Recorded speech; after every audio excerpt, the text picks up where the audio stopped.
Okay, let's dive in. We're exploring someone really fascinating today, a figure who sits right at the crossroads of, deep Chinese philosophy and this huge epic fantasy mythology. Hmm. We are talking about Guang Cheng Zi. He's this master sage, shows up in foundational texts like this Zhuangzi, but then he's also a major character in that Ming Dynasty novel, Investiture of the Gods.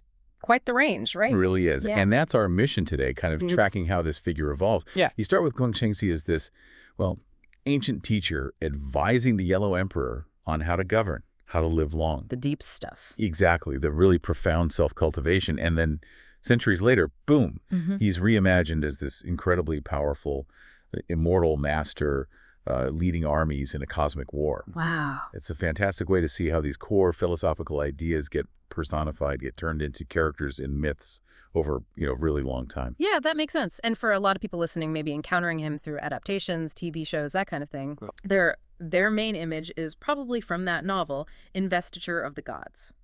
The Fengshen Yanyi. Xu Zhonglin wrote that one. So maybe we should start there with the popular image. Definitely. That's where his sort of modern fame comes from. And in that story, he is absolutely central, not a side character at all. Okay. His status comes from his connection to the very top. He's presented as a direct disciple, a key one of Yuanshi Tianzun. Who is, that's one of the highest deities in Taoism, right? Very much the highest. Yeah. So being his direct disciple gives Guangchengzi enormous authority and, well, power. And wasn't he also singled out among the disciples? There was something about the 12 Golden Immortals. Yes, exactly. He's not just one of them. He's explicitly called the show of the 12 Golden Immortals of the Chan school, or Chan teaching. The head of the 12, so top of the class, basically. Top of the class. And that puts him right at the forefront of the, let's call it the good side, the righteous faction in this whole conflict. Which solidifies his role as a leader, then. Absolutely. He's the strategic mind, the moral compass for the whole Chang group during the Fengshen War.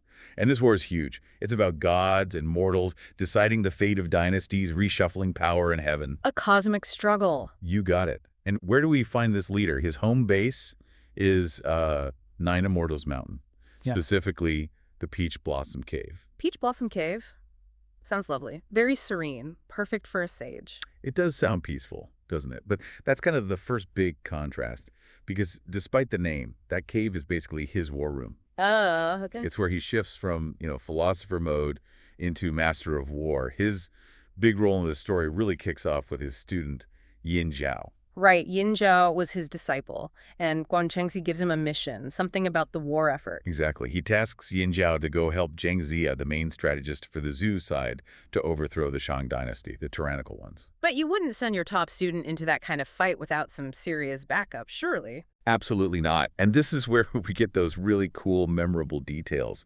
The powerful items. He arms Yin Zhao with 3 incredible spiritual treasures. Weapons, basically, that can turn the tide of battle. Okay, let's talk about these treasures, because they really define his power, even indirectly through his student. For sure. The first one, and it's maybe the most famous, is the sky-overturning seal, the Fan Tian Yin. Sky overturning seal sounds dramatic. It is. It's not subtle. It's pure, overwhelming force. Like, it can literally smash mountains, just completely change a battlefield with one use. Wow. How do you square that kind of power with the whole pure tranquility thing we associate with sages, handing over something that can overturn the sky? That's the million-dollar question about his character, isn't it? I think the idea is that sometimes you need that overwhelming force precisely to restore order, to get back to tranquility. Okay. Force in the service of peace. Kind of, but he doesn't stop there. The second treasure is the soul-losing bell, the Luo Hunzong. Soul-losing bell. That sounds more psychological. Yeah, it targets the mind, the spirit. It's about spiritual warfare, not just physical defeat. And then the third is the pair of male-female swords, the Sijiongjian. Okay. So this set of 3 items really establishes Guangchengzi. He's not just high-ranking. He's the source, the ultimate provider of decisive, righteous power for his side. That detail about the seal, though, just the sheer power involved means his influence is immense, even when he's not directly fighting. Precisely. He's equipping the moral side. Okay, so he has this immense power, but his personality, his character, has to match that status as the show, the head. Let's maybe shift into that, his appearance and the kind of philosophical weight he carries. Yeah, let's do that. So outwardly, how does the novel paint him? What does he look like? He's the classic image of an immortal sage. The text uses that phrase, Xianfeng Dagu. He's got that immortal spirit and bone vibe. Okay. Like you look at him and you just know he's wise. Exactly. Flowing white beard, usually wearing a Taoist crown, maybe a simple green robe. He just radiates wisdom and age. Yeah. Pure. But what about internally? What makes him fit to lead these powerful immortals? It can't just be looks or being old. No, definitely not. It's his inner qualities. The stories emphasize 4 key traits. First, he's steady, reliable, unflappable. Okay, good in a crisis. Right. Second, he's extremely resourceful. He has Zima, great wisdom and strategic thinking. Smart. Makes sense for a leader. Third, he's described as pure and upright, king, morally incorruptible. And finally, and this is crucial, he's compassionate, merciful, TV Bay. compassionate. That seems interesting for a wartime leader handing out sky-overturning seals. Why is compassion so important here? Well, it's what justifies his actions, you could say. He's not fighting out of anger or ambition. It's about restoring order justly. Compassion means he, ideally, only uses the necessary force, guided by wisdom rather than just unleashing destruction. It tempers the power. Ah, I see. The wisdom guides the power, and the compassion directs the wisdom. You could put it that way. It ensures the force is used righteously. So if you put all that together, the steadiness, the wisdom, the purity, the compassion, what does he symbolize in the whole epic story? Okay, the big picture symbolism. He really embodies the highest Taoist ideal of pure tranquility and non-action. Qingjing Wu Wei. Wu Wei, non-action. But he's leading a war effort. How does that work? Right, it sounds like a contradiction. But Wu Wei doesn't literally mean doing nothing. It's more like acting effortlessly in perfect harmony with the natural flow of things, the Tao. Without ego, without unnecessary force. So it's about strategic, minimal action that achieves the goal. Exactly. Acting effectively but smoothly. And that's Guang Cheng Zi in the war. Even in the middle of all this chaos, his actions and the actions he directs are meant to be rational, principled. They're aimed at bringing the world back to its natural, tranquil state. So he's like the symbol of justice and reason within the fight. Precisely. He's the calm center, making sure the outcome aligns with, cosmic order. Okay, that adds a whole new layer. But now, here's the big jump, right? We have this powerful immortal from the novel, rooted in this idea of tranquility even in war. But where did the idea of Guangchengzi even start? Before the novel? Ah, yes. This is where we trace it way back, more than 1,000 years before Fengshen Yanyi.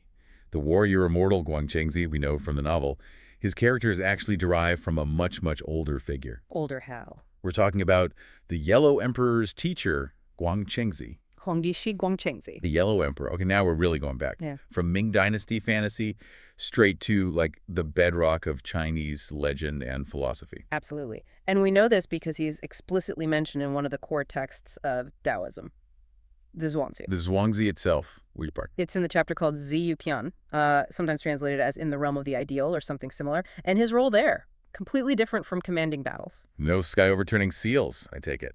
Not even close. He wasn't teaching strategy. He was teaching the Yellow Emperor about the most fundamental things for living well. Like what? What was his original teaching? It was all about inner work, cultivation, how to maintain your health, find inner peace, and ultimately achieve long life. Health and longevity. So the Yellow Emperor came to him seeking advice on ruling or living long. But both, really. He asked about the essence of governing the world and the path to longevity, and Guangchengzi's answer on governance is key. Okay, what did he say? This is the core quote, the one that really shows the contrast with the later version. Guangchengzi told him, "You who govern the world must take pure tranquility as the master priority." Wow. So the fundamental advice to the legendary founder of Chinese civilization wasn't about power or laws. It was about prioritizing pure tranquility. Exactly, both within the ruler himself and presumably for the realm. It's all about inner stillness and harmony. So the original Guangchengzi was this symbol of pure tranquility, of non-action, of being in tune with heaven and earth, Tian Ren He Yi, the ultimate inner life guru. That's the original image. Pure internal cultivation, advising the highest ruler on how to achieve that state. And then, centuries later, the authors of Fengshen Yanyi come along. They see this figure, this embodiment of tranquility. And they think, Perfect. Let's make him a disciple of the highest god, give him cosmic weapons like the sky-overturning seal, and put him in charge of fighting for the good guys. Haha.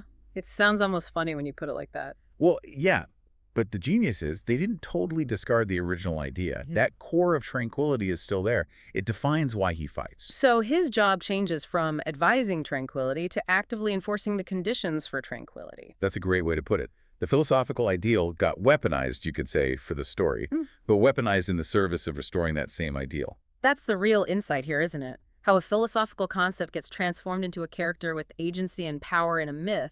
And that transformation is why he's had such a lasting impact. When you look what Guangchengzi represents in Chinese culture today, he kind of pulls together all these different threads, the ancient sage, the powerful immortal. So maybe we can break down that lasting influence. Like, what are the key pillars of his legacy? I think we can identify three main ones based on everything we've discussed. The first goes right back to the Zhuangzi, Oh, killer one. pure tranquility cultivation.